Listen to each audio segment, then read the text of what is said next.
Once upon a time, there lived a man named Maduka and his wife Nkechi. Maduka was a very wealthy man in Nsukka. He owned most of the palm oil plantation and factories, coupled with other businesses. He was envied all over Nsukka, and people wished to be like him.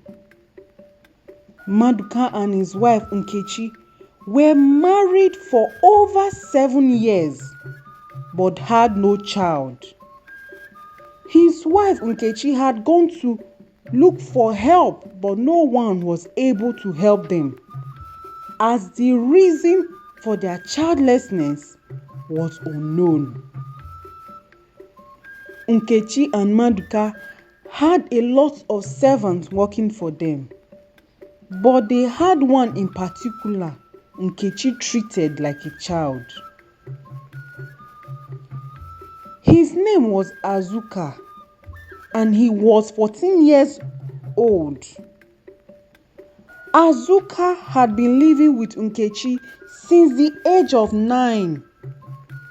He had just become an orphan when Nkechi found him by the roadside and took him in to her home. Azuka was very loyal to Nkechi and Maduka, and he treated them like his parents. Maduka had a room in his house which he does not allow anyone to go into, not even his wife Nkechi. At first, Nkechi was suspicious of the room, but later she adjusted to it. She instructed the servants in the house not to open the door, as she was also instructed. Maduka was admired by people, and even women in Nsukka would start comparing him to their husbands. But unknown to them, Maduka was a ritualist who sacrificed people and his manhood for money. His wife Nkechi was unaware because he kept the secret from her, and this was the reason for her childlessness. When Maduka realized that Nkechi's quest for a child was unending, he decided to seek the juju man who did it in the first place. He told him that he would do anything to have a child, even if it is just one. At first, the juju man refused, but after much begging, he told Maduka that the only way for him to have a child was that he has to take the life of another that was dear to him. The juju man asked him to sacrifice Azuka, as he was the only one accepted by the shrine. This came as a surprise to Maduka, as he never expected it. With no much thinking, he accepted the condition, and the juju man told him exactly how to go about it.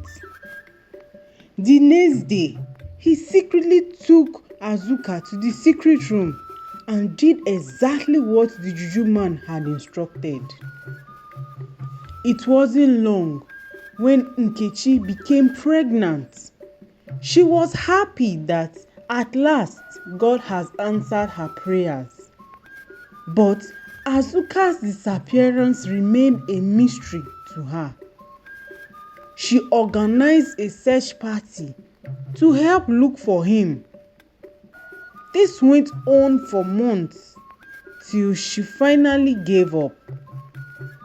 Her husband Maduka was always insisting that he ran away and that he was tired of looking for him. Azuka's spirit could not find rest. He kept on appearing in Maduka's dreams. This went on for a long time till Nkechi gave birth to a child.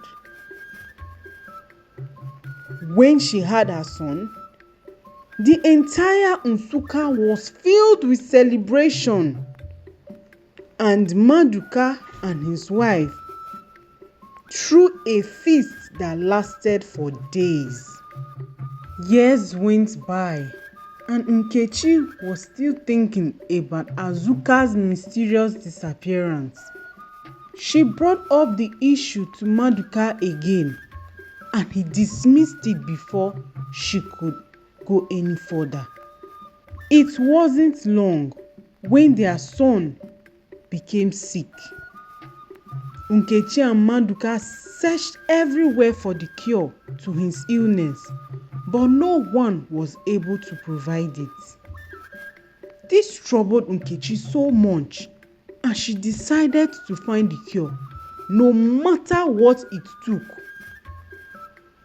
Maduka went to the juju man to tell him about his son's condition, but he found out that he was dead. A mysterious lightning had struck him in his shrine. Maduka started seeing Azuka in his dreams, and this time he asked Maduka to confess what he did.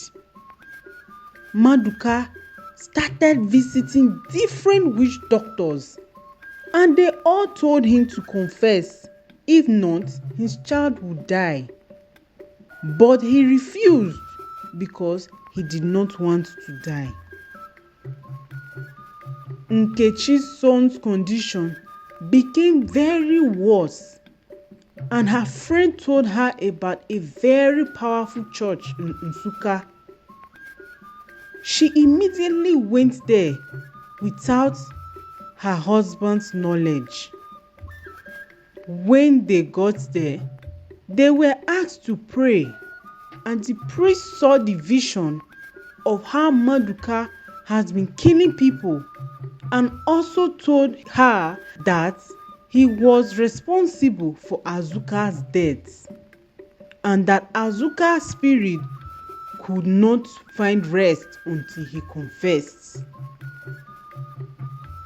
When Nkechi heard that, she was heartbroken, and she decided to get Azuka justice.